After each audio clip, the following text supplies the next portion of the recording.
Hello and welcome to another Tabletop Games blog Saturday review. Your stable is ready.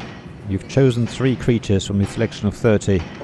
They are the Chill Wraith, the Stasis Golem and the Skinling. You know that some of them will lose and some will win, which is fine. In fact, it's what you're betting on happening.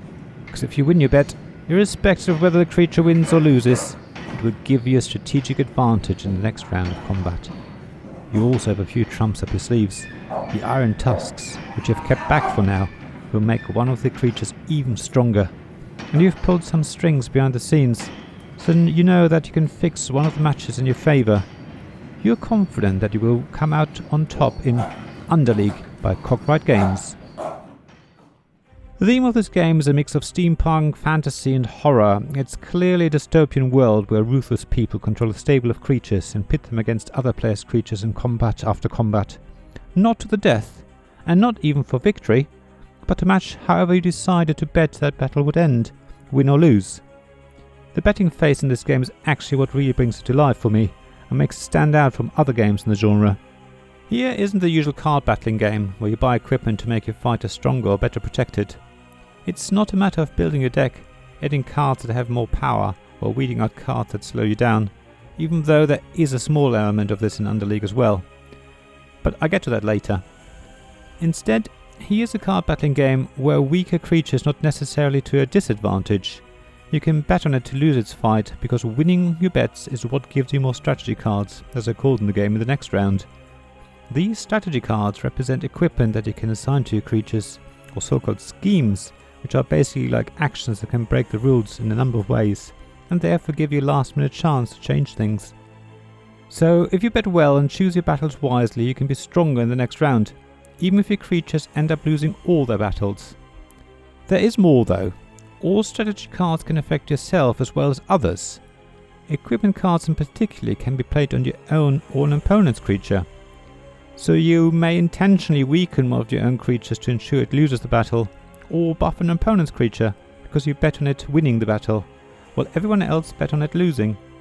So as the combat round proceeds from player to player, a creature's equipment makeup can change over time, which can potentially change the outcome of battles completely. Yet, you do want to win battles, because that's what gives you your victory points, and it's only when someone has at least 20 points at the beginning of the round that the game ends. The value of the creatures in your stable, which basically means your active creatures, plus any modifiers that the equipment of those creatures apply, also count to your victory point total.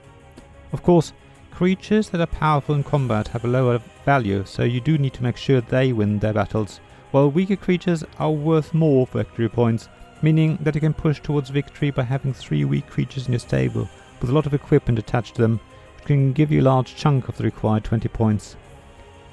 Underleague seems a bit complex to learn, but it all makes sense very quickly as you start playing. If you're used to card battling games, you will quickly feel at home.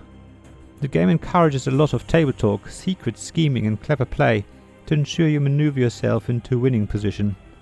The game length seems quite long, but it will depend on how many of you there are and how much thinking time everyone needs. It's going to be important everyone plans their next turn as soon as they have finished their own, so they have time to think things through while other players have their go. One thing I haven't mentioned so far are the dice. Battles are decided using dice rolls, which many people don't like. However, there are cards and creature abilities that allow you to mitigate the randomness of dice, or even remove the chance altogether by fixing the outcome of a battle.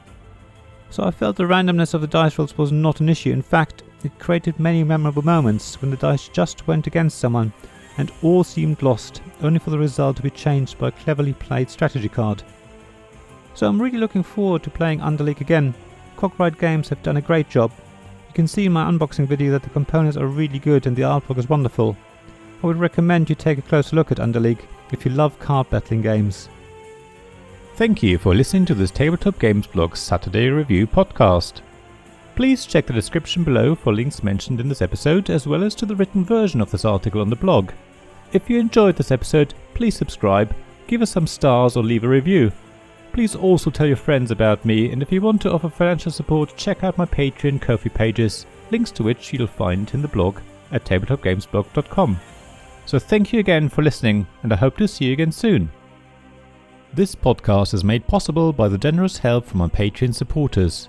Royal Patron Sean Newman, the UK half of Gamelot, Castle Guard David Miller of Subquark Publishing, Dice Masters James Naylor, publisher of Magnate First City, and Paul Grogan of Gaming Rules, and Shining Light Robin Kay of RuneSky Games, Sarah Reed of Resourceful Games, Tim Vernig, and Richard Simpson of We're Not Wizards.